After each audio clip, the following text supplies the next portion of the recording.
All right, hello everybody. Welcome to Page One Power's Summit series today. We're so excited to chat with you all about e-commerce link building. We'll be doing a workshop here with some members of our team. We're going to give everybody a couple minutes here to funnel into the room. So while we're waiting, if you want to go ahead and throw in the chat where you're joining us from, we would love to hear where you're all here from. So I'm going to go first. I'm in Boise. From the Rocky Mountains here in Boise, Idaho. And go ahead and throw where you're joining us from in there, and we'll start the conversation here in the next minute or so. All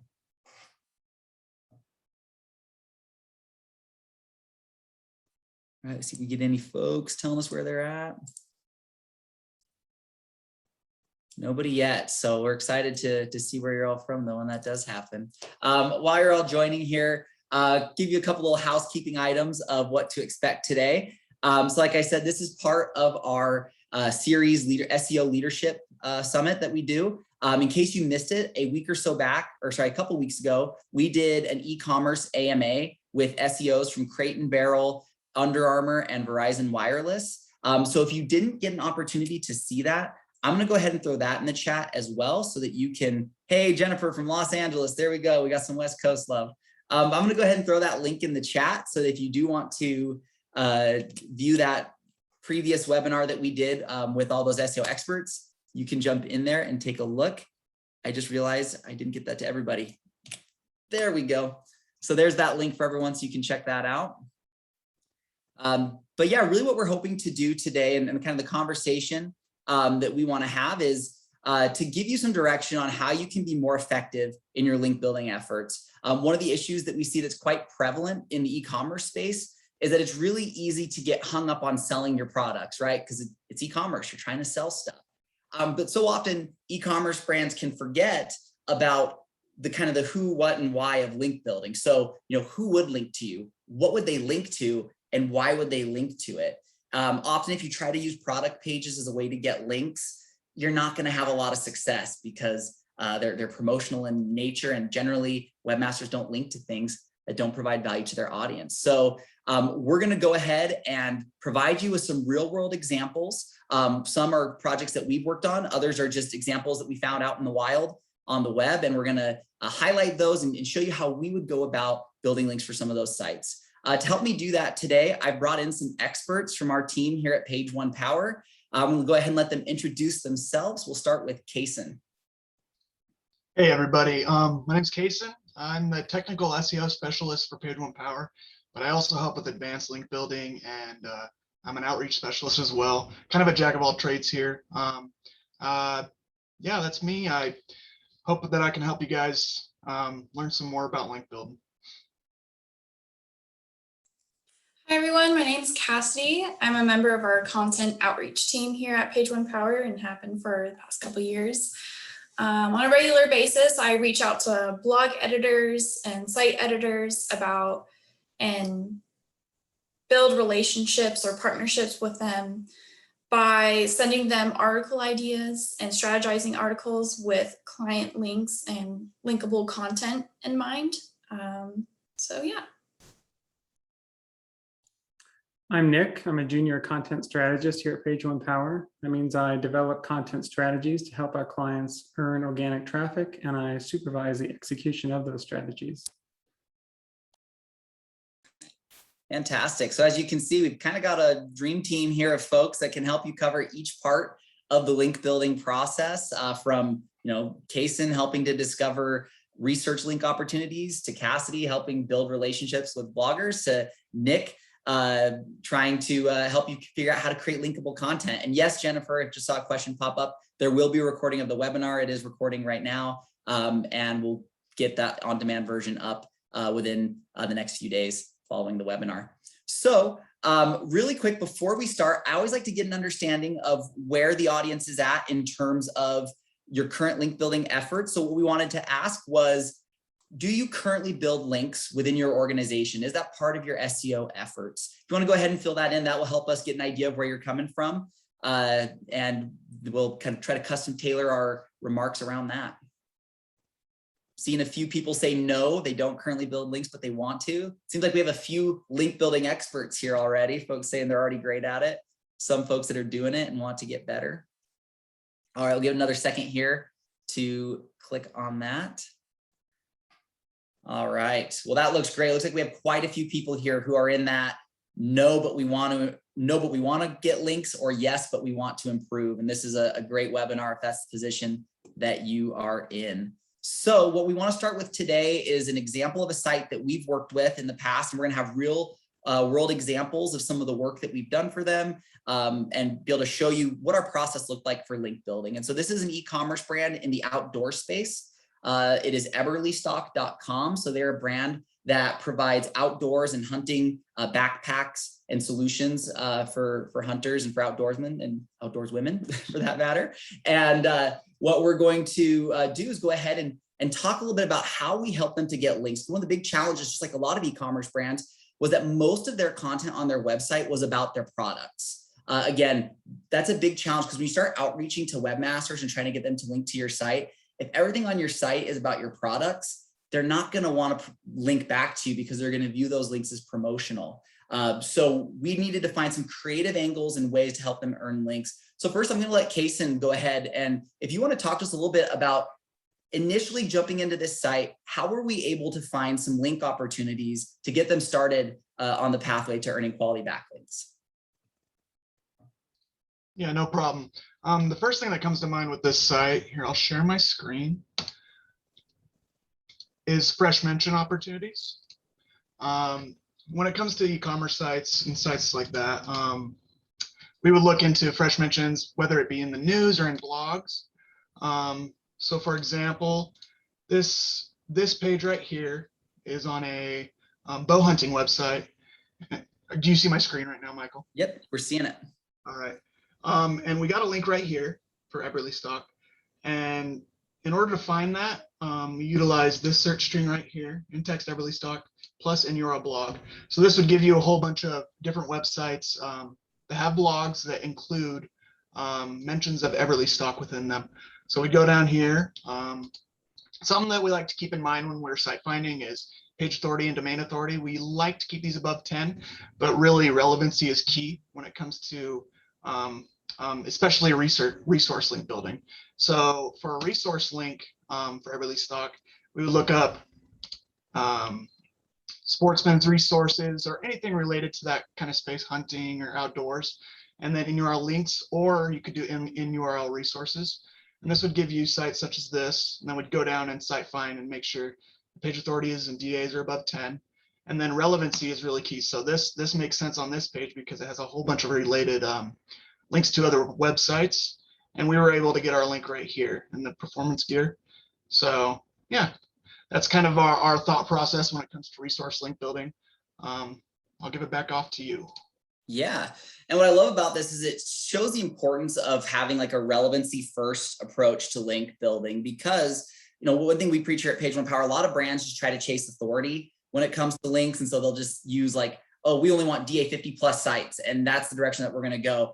But that doesn't provide like a binding principle throughout it to guide a link building campaign. And so because we use relevancy first, we knew immediately the kinds of audiences that we wanted to target. And so a lot of those search strings that you mentioned, Kaysen, were things that were based on relevancy. We thought about outdoors groups, sporting groups, hunting groups, because we knew their audience and what was relevant to them. That helped guide our efforts. And then we were able to get a link from a highly relevant site. And it was a site that, as you went through that page there, you saw that they were linking to other e-commerce websites. So that meant, you know, a resource page that's listing other e-commerce sites would be very likely potentially list our client as well. And I saw that you used Boolean operators as a way to do that. If anybody has questions on those, we are going to be doing a Q&A as we progress through here. So if you do have questions about anything that we talk about, wanting us to dive deeper on that, go ahead and throw it in the chat. Also, after we're done with these examples, we are going to look at your own website. So if you want to put your website into the chat, we'd be happy to look at it. But Nick, let's go ahead and talk a little bit about linkable content for this website, you know, and how that helped us to create some additional link opportunities.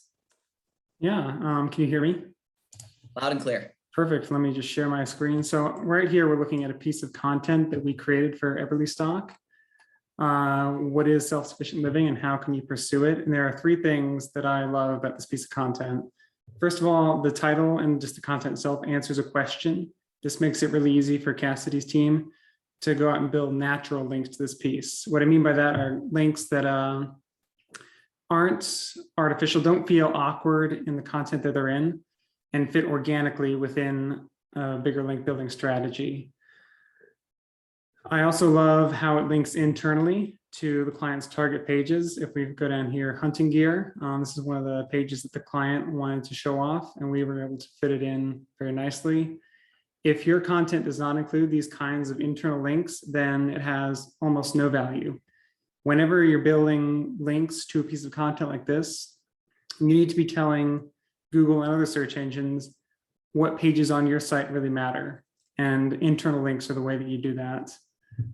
Speaking about a content strategy that we did for this client more generally, I love that we created a lot of content with a wide variety of audiences. That enables us to build links that otherwise wouldn't be accessible for a client like this. Absolutely. That's kind of the main concept that we use when talking about creating linkable content, is that it is designed to expand your audience, create more opportunities for you. So again, don't just think about who buys your product, but think about all the different areas of life that your products or that your industry touch. So, again, we are working with a hunting client. That doesn't mean that every article needs to talk about hunting. We can write articles about being self-sufficient, even write articles about conservation and sustainability, because those people are often very enthusiastic about the environment. So yeah, there's tons of ways that you can use linkable content to expand your audience. And then also the importance of internal linking. One of the big questions we get from e-commerce brands all the time is, cool, you're getting me links, but how can that help my product pages? And internal links are a big way to use great linkable content to attract organic links, and then use those internal links as a way to kind of funnel that equity to those pages that are harder to get links to naturally. So that's great. Thank you so much for that example, Nick. And then Cassidy, let's talk a little bit about how content like that can create opportunities for someone like you to outreach to blogs and create opportunities for links. Yeah, of course. I'll go ahead and start sharing my screen. So over here, we're looking at that linkable content that Nick was talking about. And one of the first steps that I typically make when looking at this linkable content is the kind of niches that we'll be able to build articles with that include this sort of link. So my mind goes to, sustainability, lifestyle. I mean, we've even worked with blogs that are more from like a survivalist perspective that this would do well on. So here's like a site example that, like a lifestyle travel example that I immediately started thinking about articles that could include this link. They do have sustainability topics, as we see. And then I start pitching ideas and crafting them in an email to that blog editor. So this is like an example of an outreach I'd send to this blog editor here. So here are some of the pitches that I've highlighted that would include that Eberly stock link. So you can see like self-sufficiency, sustainable benefits of owning a garden. So like a gardening article. And typically, if we just had Eberly stock's normal stuff without the linkable content creation, this isn't what we would first think about when building links with them. Is typically probably something within the hunting sphere, but since we broadened it up, we can build more links with sites like this. So I'll show you a couple of examples where we successfully placed links with already established blog editors. And we have this one here, Guide to All Things Squash this season of all the topics. It's a farming and gardening site. And we can see this self-sufficiency link right here if you want to go over to that.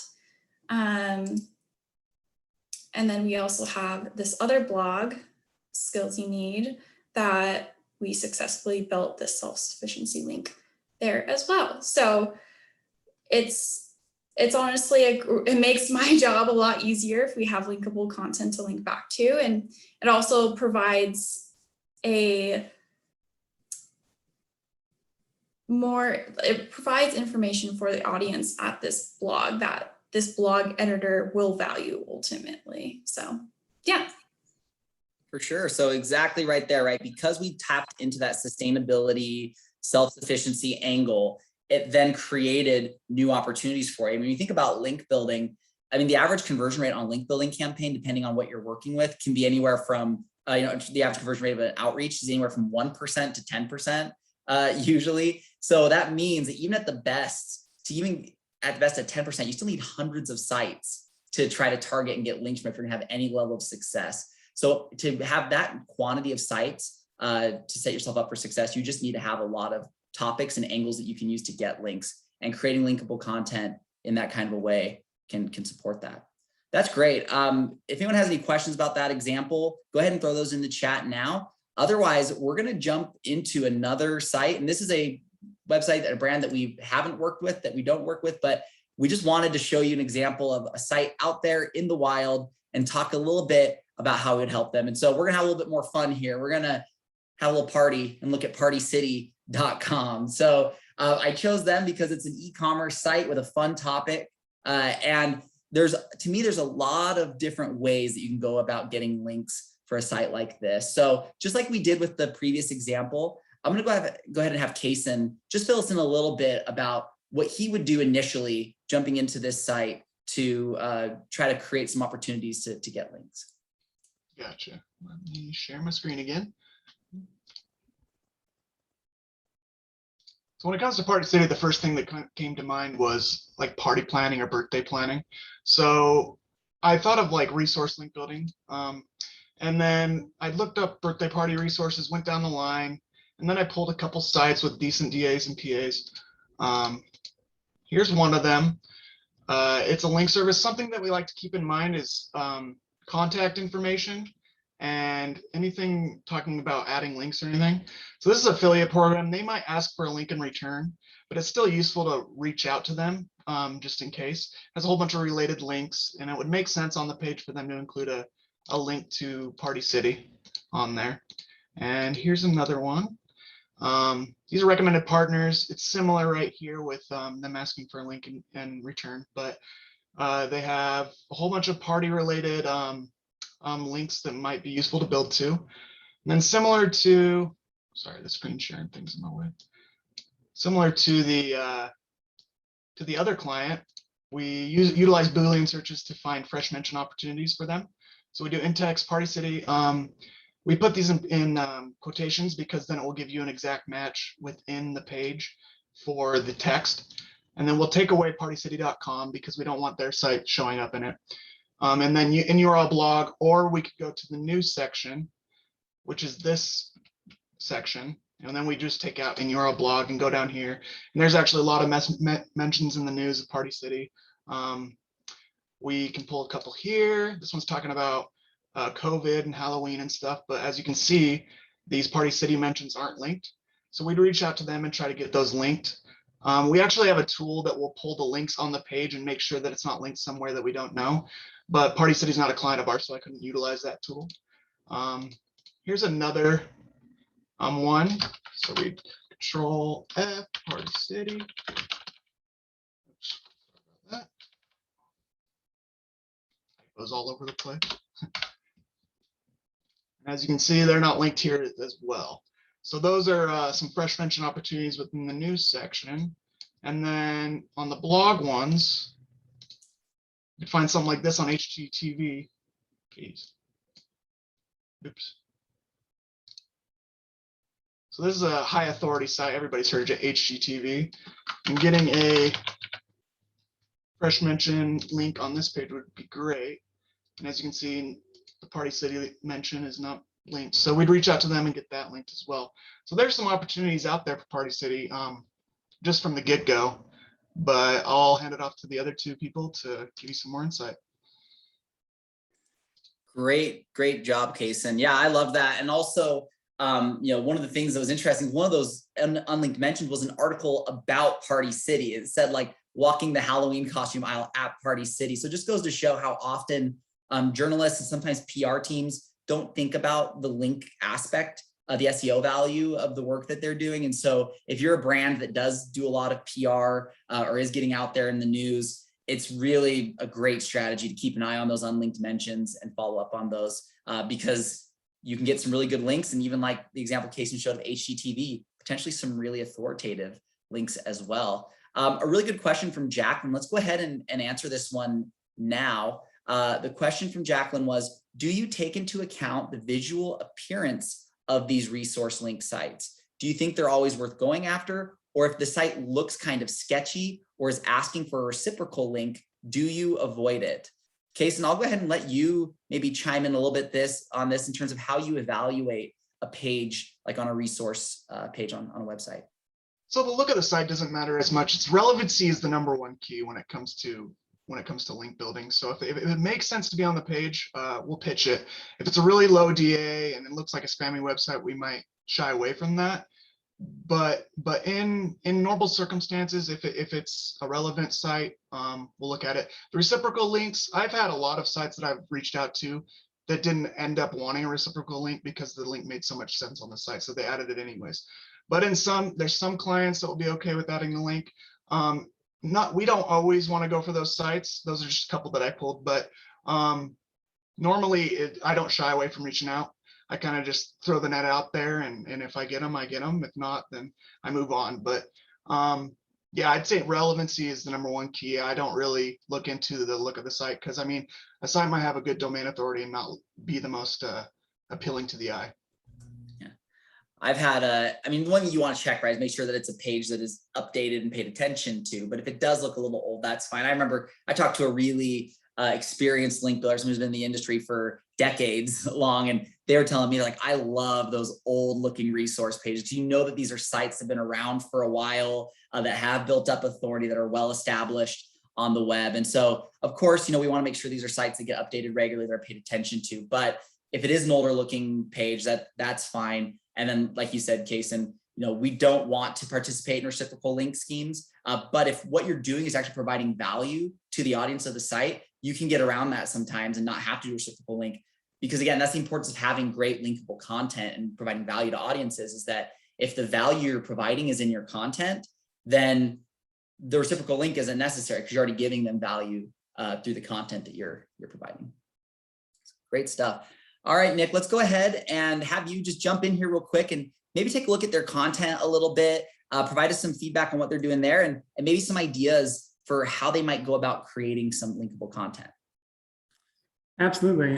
So the first thing I want to do when I am working with a new website is to find out where their content is located. In this case, you have to do quite a bit of scrolling. And I hope I didn't lose it. Oh, there it is. Party Ideas is where they keep all their content.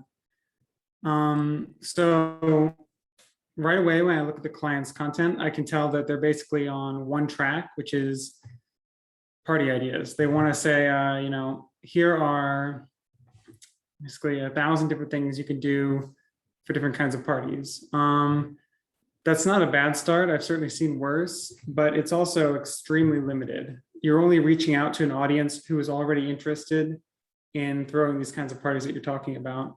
And I think the promotional nature of each piece of content only exists so that you can fit in some of your products, like balloons. These are all balloons. Llama party ideas, I don't know what that's about. But when you have these extremely commercial topics, it makes site editors, I think Cassidy will probably speak about this, very skeptical of what you're trying to link. Let's look at the content itself. This one they have here. This is what I would describe as thin content. I have not done an official word count on this. I would say it's probably under 500 words. There's no hard limit for how long a piece of content needs to be valuable. But if it's under 800 words, I'm generally skeptical that it's not covering all the bases, not answering the question as well as it could. And in this case, there are no internal links in this piece. So even if we built 100 links to this piece, it would not really have any value for the client. because there's no links with anchor text to tell Google or other search engines, here are the pages that are important on our website. So I think if we were to create content for this client, we would try to approach this by thinking about how the client's niche connects with different topics that we know we can build links about. Some ideas I came up with were a piece on throwing an office party, something like how to improve workplace morale once you're returning to the office after COVID, which, fingers crossed, that'll happen eventually. That would enable us to fit in some mentions of the client's products and services, party supplies, while at the same time, probably also linking to some other pieces of content on the blog. This kind of network of internal links where you're linking not only to product pages, but also to other pages that are relevant on your blog, I think is really important.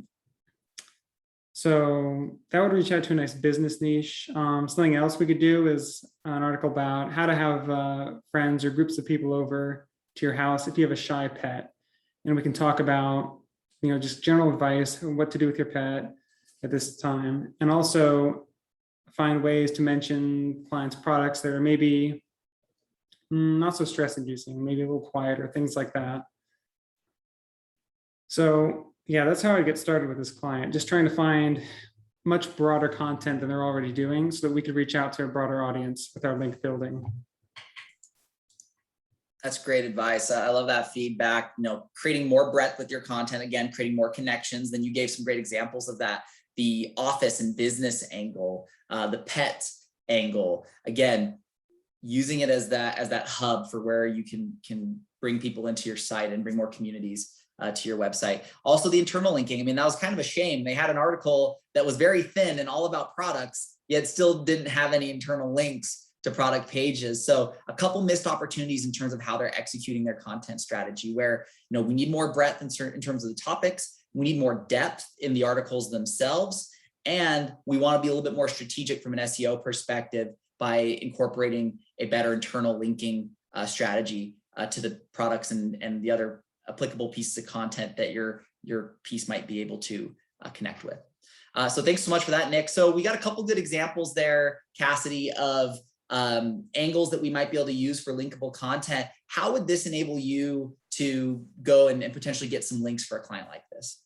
Yeah, so as it stands right now, with this Party City site, and we probably have not a whole lot of runway with blogs that would potentially accept these as a backlink within the article itself. There's not a whole lot of article ideas that we could potentially come up with that is also relevant to the site that we're also pitching to.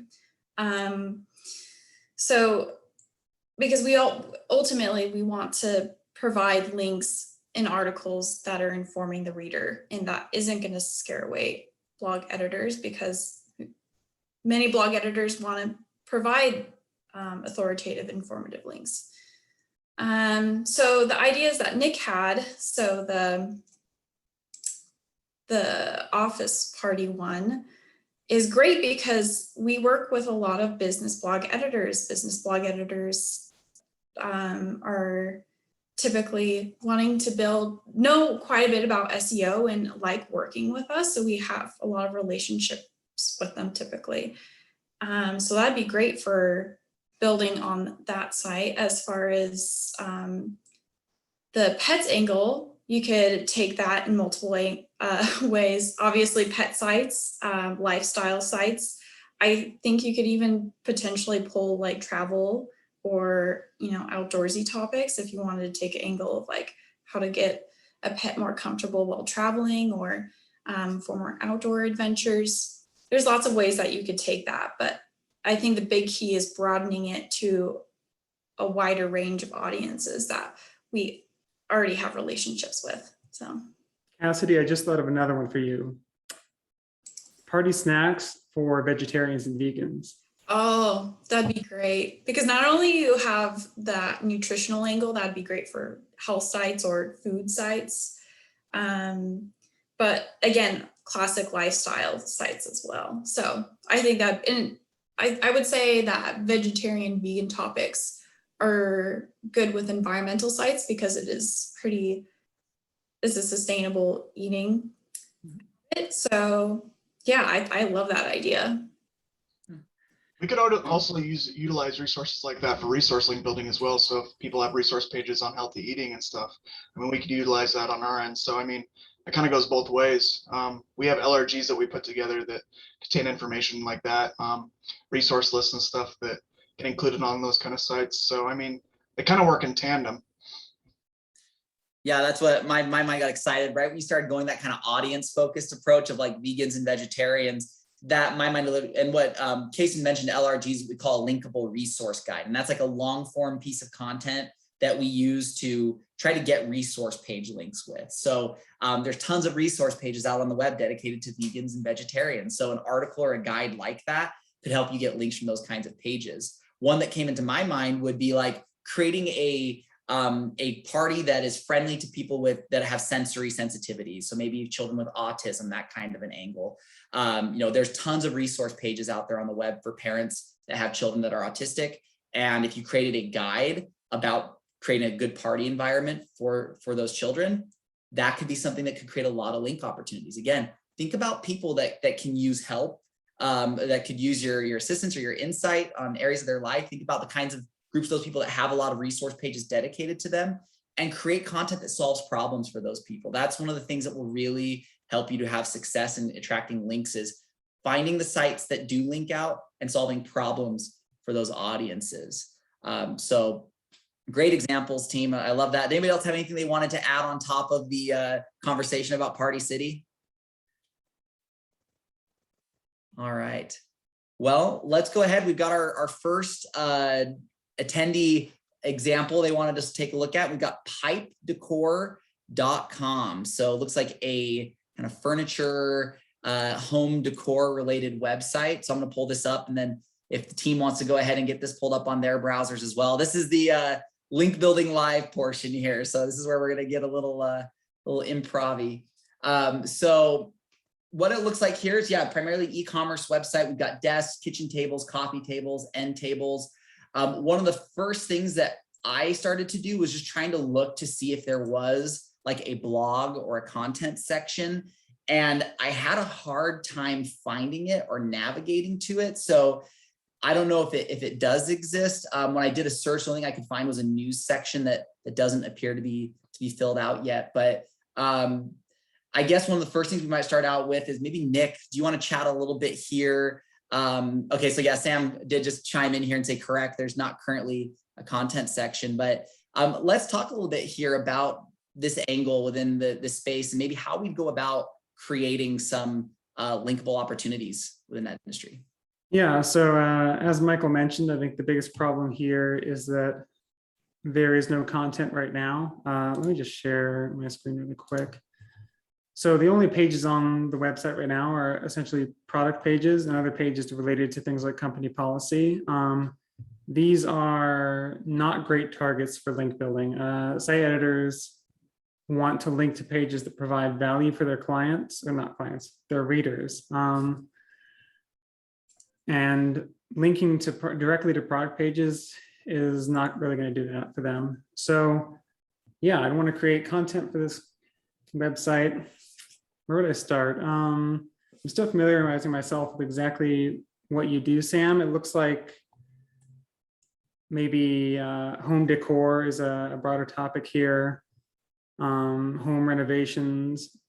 Those are probably topics I would try to touch on. Just giving advice like, how much does it cost to do a home renovation of this kind? How much should I budget? Financing. I had one more thing and then it went on. I think a good angle to go with this side is furniture restoration and stuff. I mean, from a resource angle, there's probably some runway out there for furniture restoration or do it yourself. This might be something that you could utilize on the content end as well. But that's where my mind goes when I think of what I would do to build links to the homepage itself, is look up maybe hobby sites or furniture restoration, stuff like that. I'm One- seeing, oh, ahead, sorry, Nick. go ahead. You go ahead, Nick. Okay, I'm seeing desks right here. That makes me think of working from home. How to set up a home workspace will be a great piece of content for this website. Cassidy, is that something you think we could build links to?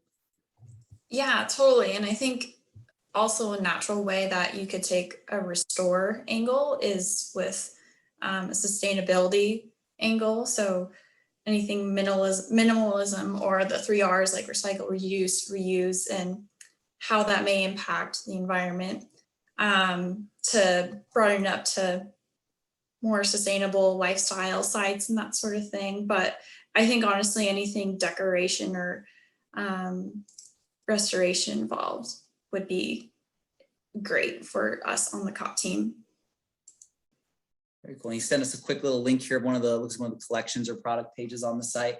One of the ideas while we're pulling that up, one of the ideas that popped into my mind was, I know something we've had some success with is talking about like mental health related topics. There's tons of resource pages out there. And also I know Cassidy, on your side, you guys write for a lot of sites that discuss mental health related topics, but just talking about maybe how home design, your home decor, creating something that's good for your mental health, that relieves stress, those kinds of topics could create a lot of really good linkable opportunities, both on the resource page side and on the guest posting side. I guess, Cassidy or Casey, you guys have any thoughts on that? Is that an angle you think could potentially work for your purposes?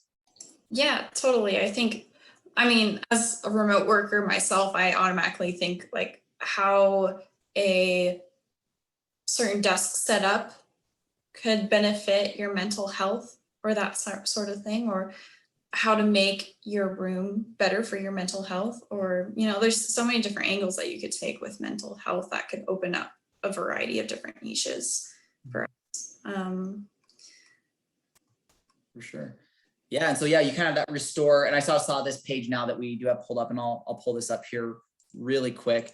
So yeah, kind of get that theme of like restore, restorations. So what we want to do with this now, the problem with this page, even though it talks about that concept of restoring things, is that if we reached out to a resource page on the web and said, hey, this is a resource about restorations or a hobbyist website, do you want to link to this page? They'd be pretty reticent to linking to it because it's a product page. And so that would be a potential hurdle. I know, Kaysen, if you were to do some resource link building, that would probably be your main issue with trying to get a link to this, is just they view it as a promotional link. Is that right? Yeah, definitely. Including this link within a blog post or an article would be the most beneficial way to go about it, because you could do an article on sustainability or the mental health one we were talking about, and then include this link. And then it would provide equity to this page, even though it's within the article that you wrote that we're building links to. So that's where my mind would go with this. It would be hard to just build resource link pages to this product page. Yeah. So I think what we want to look at here then is, rather than a product page about a piece that's restoration related, is instead create an informational, educational piece of content, more about restoration, more about, like Cassie said, I get the 3 R's, going that approach. And then easily within that article, you can build an internal link to this page. And then you have a piece of informational, educational content that people want to link to, that is then internally linking to and supporting a more product focused page on the website. So that's how we would go about creating a good link opportunity.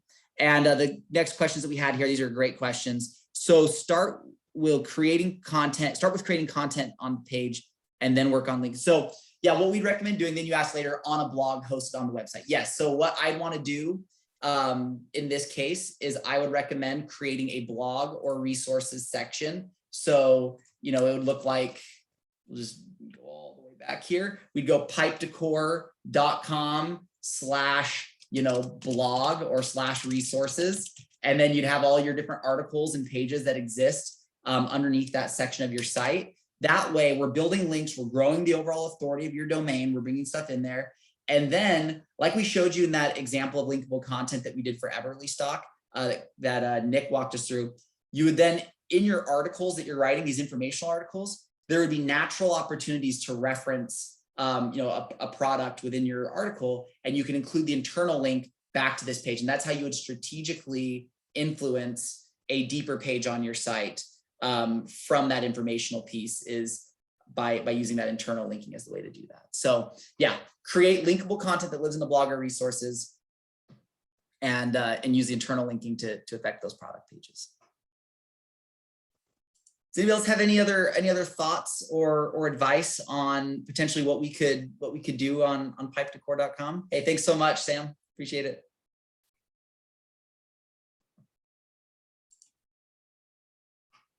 All right. Well, I think we're rolling there. We still do have a couple minutes left here. If anybody has any additional questions, then go ahead and feel free to submit those. We're available to answer those. If not, then I can go ahead and pull up another example of linkable content that we've used to help clients with link building. We'll kind of go back to that Everly stock example that we had earlier. Oh, we just got another one from Sam. Here we go. Round 2. Let me pull this one up. utilitysync.com. These are great domains. These kind of exact match domains where if someone's looking for utility sync, makes sense to check out utilitysync.com. All right, let's pull this up. Look here. All right, so utilitysync.com, brighten up your laundry room with a pop of color. So kind of I'm doing the same process here. I'm going through the different pages of the site, trying to identify where I might go about finding some helpful stuff. And I might even actually turn this over to Nick, because Nick, I think this is more your area of expertise. Let's have you go ahead and start looking through the site and maybe see if you can identify some linkable content here. Yeah, you're exactly right, Michael. Utility syncs are my area of expertise. I got a coupon here. Let's get rid of that. So, right, first things first, I'm going to be looking for the content. Sam, maybe you can help me out here. New information center is my first guess. I'm not seeing a whole lot. Am I missing something, Sam? Yeah. Sam just mentioned, yeah, we're not missing anything here. I think content, okay. He's definitely looking at trying to improve and find some ways to grow in. Utility syncs. I think a lot of the same general ideas apply here as they did on the other website. Looks like home decor is a big topic. What is a utility sync? I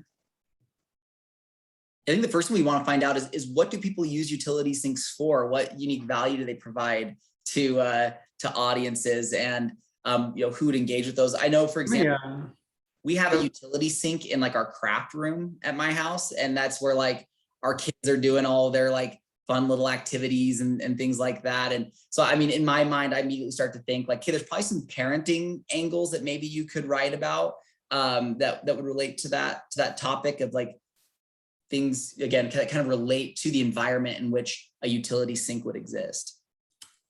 I know I have one in my laundry room that we used to like wash our dog with. So like if you wanted to take that a pet angle, or like a cleaning angle would also be great. If it's most utility sinks are typically kind of used for that sort of stuff.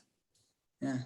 I know people have them in their garages and like if they work on their cars to have a sink nearby to clean stuff and all that. So that might be an angle you could do too. Yeah. So it sounds like there's a pet angle, an automotive angle, workshop angle, how to build a home workshop. Yeah, for sure. And one of the things I was noticing, Sam, as you're putting these comments in, a lot of the way that we're thinking about the site and talking about the site is very product focused. We got lots of different options, we got lots of different colors. And from an e-commerce perspective, that's great. When selling your products, that's great. But the main differentiator of where link building content lives and what makes it successful, if you kind of think about your marketing funnel, a lot of like the product focused stuff will live at the bottom or maybe that mid to bottom range of your funnel. Most websites won't be willing to link to that kind of content. And so that's where exactly. So what we want to do is pay attention to that very top of the funnel during that like informational gathering part of the experience, the educational part of the buying process. And that's really where a lot of link building content exists. So what you want to do is have a setup where you've got your e-commerce sales pages doing their job and creating opportunities for you. And then at the top, you would then have that informational content that then will enable you to get the links. And so you asked how much value is link building. Link building provides a lot of value. A lot of studies show that in terms of the long-term ROI, most people see a lot more ROI in the long term for SEO over paid search. So paid search is a great way to get that immediate return. But one great thing to do is while you're investing in that paid search and getting immediate returns is to start investing in an SEO strategy so that you can begin to build equity in your site, begin to capture that organic traffic that you no longer have to buy every time they click, and start capturing those free clicks from the organic search. So in the background, you may have noticed I was pulling up clicking SEO. away. This is a tool that we use for keyword research and other things that we do. And I pulled up your website. I took a look at the keywords you're ranking for. I think you're number 6 for utility sync, which is pretty good. A good start. And I think that definitely has a lot to do with the exact match URL you've got. So what I want to do from here, if I were looking to get some ideas for content for this website, is I probably look at some of your competitors. Right here, I can see who's ranking above you and say, okay, who's doing better than utilitysync.com and what kind of content are they creating that we could also create? These are what we call content gaps. They're essentially gaps in content where your competitors are doing something that you aren't, that you could be doing to catch up to them or to beat them. I would also probably look at, these might not be thinkable content as much, but I also look at questions people have about utility syncs, and I try to answer them. Right away, you can see how to install a utility sync. What is a utility sync? That was my first question, and a clean one. These are the pieces of content we could create. They might not be as linkable as content with, I guess, a wider approach, but I think they're still very important in a larger content strategy.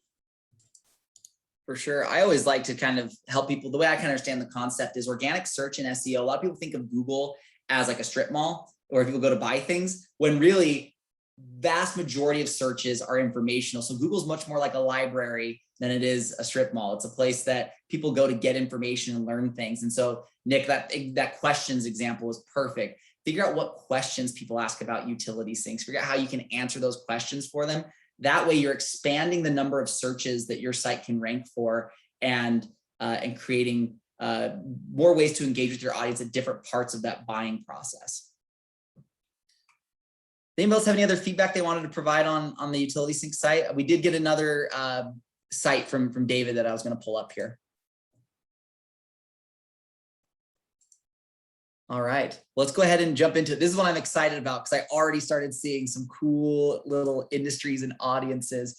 So we've got this site, hardcore.com.au. So hardcore, not to be confused with parkour.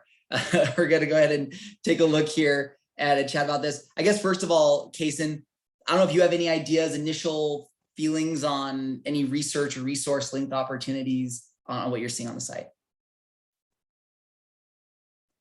And it's an Australian-based site, so any fresh mentions and stuff will probably come from Australia.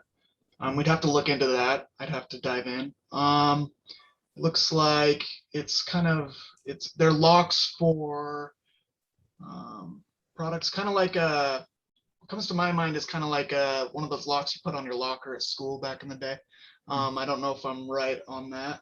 So I mean, maybe security would be something we could go down with this. Key management, okay. There's pet stuff, so maybe pets are an avenue we could go down there.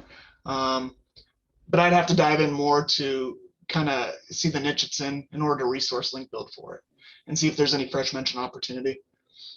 One of the things that excited me about it, and I'll just show you what I'm looking at real quick here, was that when I took a look at bag supplies, I started seeing firefighter bags, medical bags, retail, school. I started seeing all these kind of audience opportunities that for like a content creation angle could be really great. So if we created a guide about a topic related to first responders, because there's a firefighter and medical angle here, that might be able to create some resource link opportunities. If we did like a linkable resource guide that touches on on a topic related to first responders? I mean, is that something, Case? I think we've done a lot of work with veterans in the past. Yeah, definitely. Yeah, we've done a lot of work with veterans. Yeah, that makes perfect sense. And yeah, first responders and stuff too, the firefighter stuff, that would work well. There's also the browse by industry. So there's different industries here. You got aviation, banking and finance, education, food service. I mean, there's a lot of opportunity here to create some good content that we can resource link build to. So yeah, I think I mean it's a good baseline to And that's one of the things I always like to kind of instill again. When we think e-commerce, we immediately think, how can I sell my products? But when it comes to getting links, we should instead not think about the products, but not the what, but think about the who. Who are the audiences that are interested in this? What are their issues in their life? What are they trying to solve and work on? How can I speak to them? And so I love this browse by industry, because this immediately shows me like, okay, these are the different industries that I can maybe start thinking about. Who are the people within these industries that I can help? And what's a piece of content that would help them and create some opportunities there. Nick, did you have any thoughts as you were kind of crawling through this initially?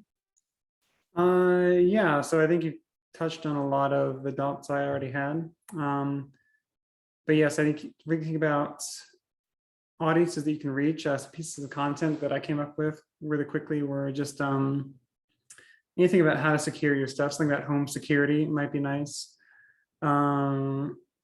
I know we've had a lot of success creating content around like disaster preparation. So like you should have a first aid kit in case there's a natural disaster of some kind, and obviously have products that would fit nicely into an article like that. Security is also probably important for something like that too.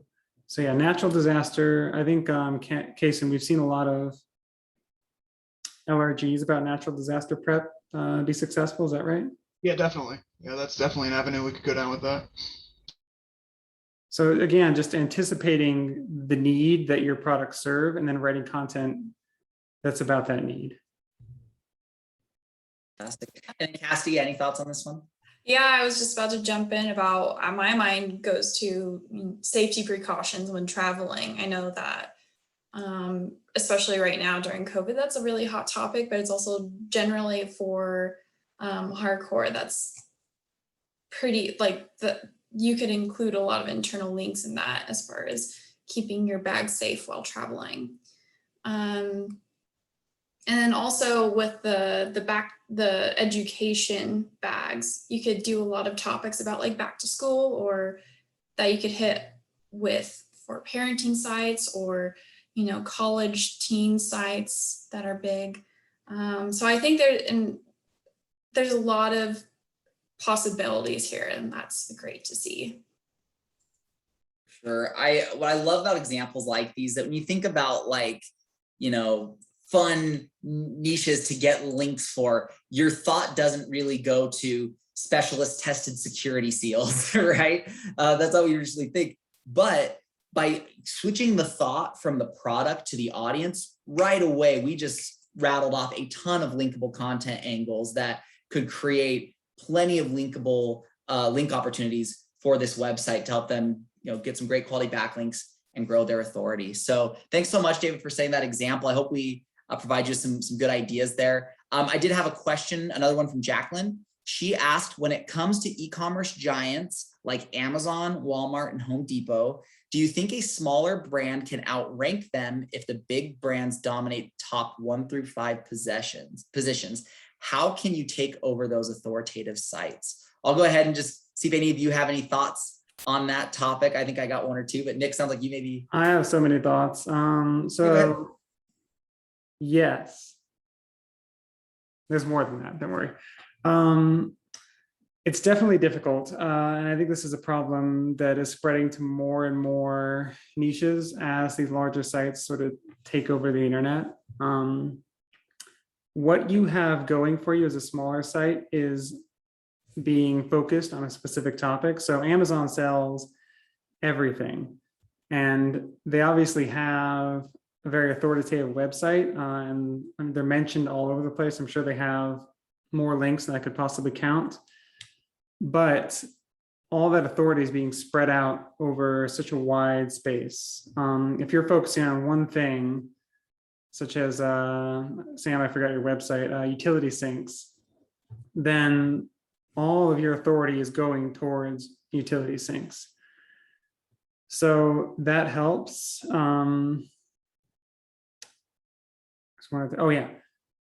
It's often going to be very difficult to outrank large sites like Amazon or Walmart for direct searches for the product. These are what we call short tail keywords. It's just something like utility sinks is a short tail keyword.